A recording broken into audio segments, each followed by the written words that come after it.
नमस्कार, मी सर्वांचं स्वागत करतो हवामान अपडेट या आपल्या यूट्यूब चॅनलवरती. मी नेताजी जाधव. आपण पाहणार होतो 18 ऑक्टोबरचा महाराष्ट्र राज्याचा हवामानाचा अंदाज. सर्वप्रथम आपण लेटेस्ट सॅटेलाइट इमेजनुसार जर पाहिलं तर बंगालचा उपसागर आणि अरबी समुद्र हे दोन्ही समुद्र खूप साऱ्या सध्या ॲक्टिव्ह आहेत. याचबरोबर बंगालच्या उपसागरामध्ये कमी दाबाचे जे क्षेत्र तयार झालं होतं, डिप्रेशन तयार झालं होतं, ते डिप्रेशन चेन्नई मार्गे तमिळनाडू याचबरोबर आंध्र प्रदेशची जो दक्षिण भाग असेल या भागामध्ये सुद्धा स्थित आहे. हे कमी दाबाचे क्षेत्र आता वेल मार्क लो एरियामध्ये म्हणजे कन्वर्ट झाले. त्याचा जो प्रभाव आहे तो अत्यंत कमी आहे. याचबरोबर अरबी समुद्रामध्ये अजून एक कमी दाबाचं क्षेत्र येणाऱ्या 24 तासामध्ये तयार होण्याची दाट शक्यता आहे. या कमी दाबाच्या क्षेत्रामुळे ही उत्तर महाराष्ट्रातील याचबरोबर मध्य महाराष्ट्र असेल आणि मराठवाडा या भागामध्येही पावसाची शक्यता जास्त आहे. तसेच कोकणातील दक्षिण भाग असेल, सांगली, कोल्हापूर, सातारा याचबरोबर रत्नागिरी, सिंधुदुर्ग या भागामध्येही मुसळधार काही भागामध्ये विजेचा कडकडीत आपल्याला पाऊस पाहायला मिळण्याची शक्यता आहे. हा जो पाऊस असेल हा पाऊस अजून 2 ते 3 दिवस राज्यामध्ये सक्रिय राहण्याची शक्यता आहे. म्हणजेच 21 ऑक्टोबरपर्यंत राज्यामध्ये पाऊस ॲक्टिव्ह असेल. त्याच्या 21 तारखेनंतर मात्र राज्यातील पाऊस बऱ्यापैकी कमी होण्याची दाट शक्यता आहे. याच वेळेला 21 ते 22 ऑक्टोबर रोजी बंगालच्या उपसागरामध्ये म्हणजे ज्या ठिकाणी अंदमान निकोबारचे जे बेटे आहे या भागामध्ये आज एक कमी दाब क्षेत्र तयार होईल.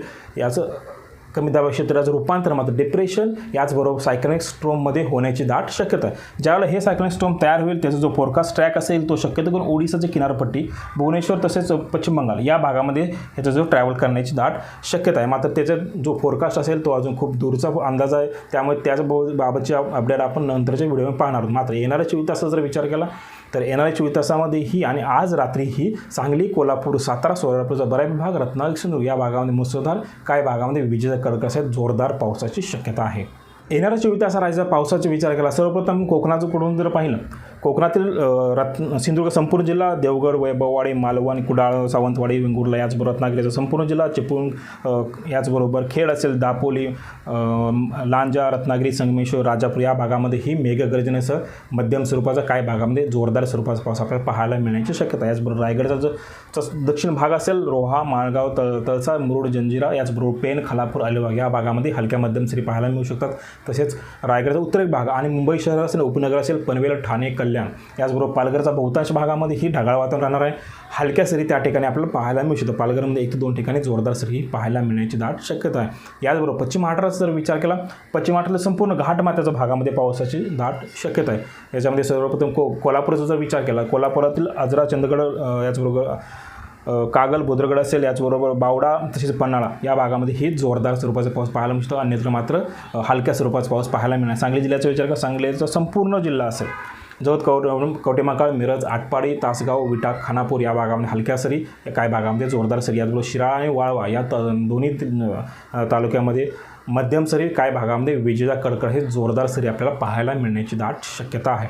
याचबरोबर सातारा जिल्ह्याचा विचार करा, सातारा जिल्ह्याचा जो पश्चिमेकडील भाग असेल, सातारा, पाटण, कराड, जावळी याचबरोबर वाई आणि महाबळेश्वर या भागामध्ये ही विजेचा कडकड सहित जोरदार स्वरूपाचा पाऊस शक्यता आहे. मात्र जो पश्चिमेकडील पूर्वेकडील भाग असेल, मान, आटपाडी, खटाव याचबरोबर कोरेगाव हा जो भाग असेल, माळशिरस, फलटण या भागामध्ये ढगाळ वातावरण राहू शकतं.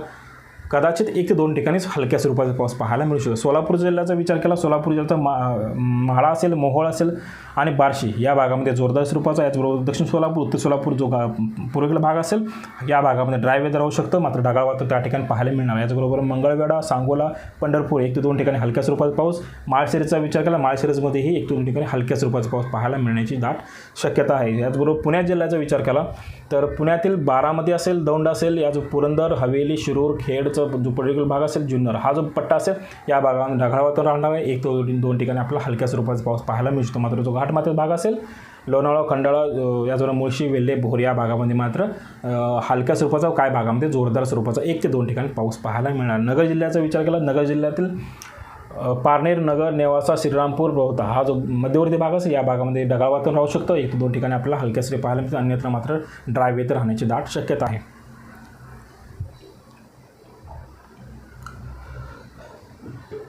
याचबरोबर आपण मराठवाड्याचा जर विचार केला तर मराठवाड्याच्या बहुतांश भागामध्ये येणाऱ्या 24 तासामध्ये हलक्या मध्यम सरी पाहायला मिळू शकते. याचबरोबर 1 ते 2 ठिकाणी आपल्याला जोरदार सरी पाहायला मिळण्याची दाट शक्यता आहे. सर्वप्रथम आपण धाराशिवचा विचार केला. धाराशिवचा उस्मानाबाद, लोहारा, उमरगा, तुळजापूर या भागामध्ये हलक्या सरी. याचबरोबर कळंब, वाशी, भूम, पारंडा या भागामध्ये फक्त ढगाळ होणार आहे. 1 ते 2 ठिकाणी आपल्याला लाईटनिंग पाहायला मिळू शकते. लातूर संपूर्ण जिल्हा, नांदेडचा संपूर्ण जिल्हा या भागामध्ये ही लाईटनिंग थंडरस्टॉर्म सहित हलक्या मध्यम सरी पाहायला मिळण्याची शक्यता आहे. याचबरोबर हिंगोली पाहिलं तर हिंगोलीचा सेगाव, हिंगोली, याचबरोबर बसमत, औंध आणि कळमनुरी म्हणजे संपूर्ण हिंगोली जिल्हा आणि संपूर्ण परभणी जिल्हा या भागामध्येही 1 ते 2 ठिकाणी जोरदार स्वरूपाचा पाऊस आपल्याला पाहायला मिळणार आहे. याचबरोबर जालनाचा पाहिलं तर जालनाचा अंबड, जालना असेल, बुरंदर असेल, याचबरोबर परतूर असेल या भागामध्ये ही जोरदार स्वरूपाचा, तसेच छत्रपती संभाजीनगरचा संपूर्ण जिल्ह्यामध्ये आपल्याला हलक्या मध्यम सरी, काही भागामध्ये जोरदार सरी पाहायला मिळण्याची दाट शक्यता आहे. आपण खान्देशाचा विचार केला. खान्देशामधील जळगाव, धुळे, नंदुरबार आणि नाशिक या संपूर्ण विभागामध्ये ही पावसाची शक्यता आहे. जास्त सर्वप्रथम आपण नाशिकचं जर पाहिलं, इगतपुरी, नाशिक, संगमेश्वर, पंत,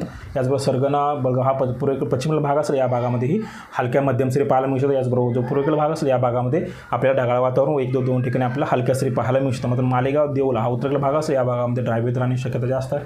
याचबरोबर जळगावचं पाहिलं तर येवल, चोपरा असेल, अमळनेर असेल, पारोळा, एरंडोल या भागामध्ये आपल्याला 1 ते 2 ठिकाणी जोरदार स्वरूपाचा पाऊस पाहायला मिळू शकतो. जो पूर्वेकडील भाग असेल या भागामध्ये मात्र ढगाळ वातावरण पाहायला मिळू शकतो.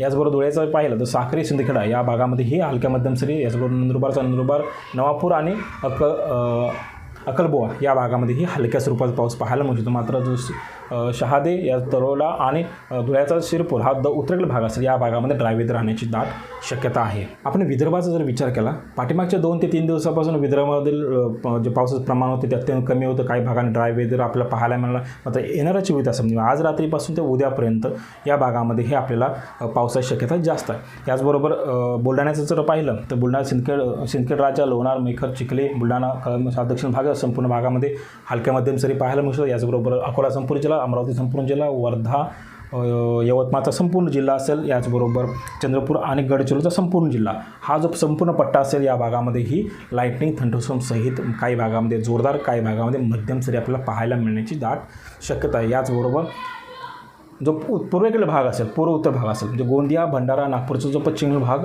पूर्वेकडील भाग आणि गडचिरोलीचा उत्तरेकडील भाग हा जो भाग असेल या भागामध्ये मात्र 1 ते 2 ठिकाणी हलक्या स्वरूपाचा पाऊस होतो. अन्यत्र मात्र ड्राय वेदर राहण्याची दाट शक्यता आहे. हे होतं उद्याचं हवामान अपडेट. जर आतापर्यंत हवामान अपडेट या यूट्यूब चॅनल सबस्क्राईब केलं नसेल, कृपया सबस्क्राईब करा, बेल आणि नक्की क्लिक करा.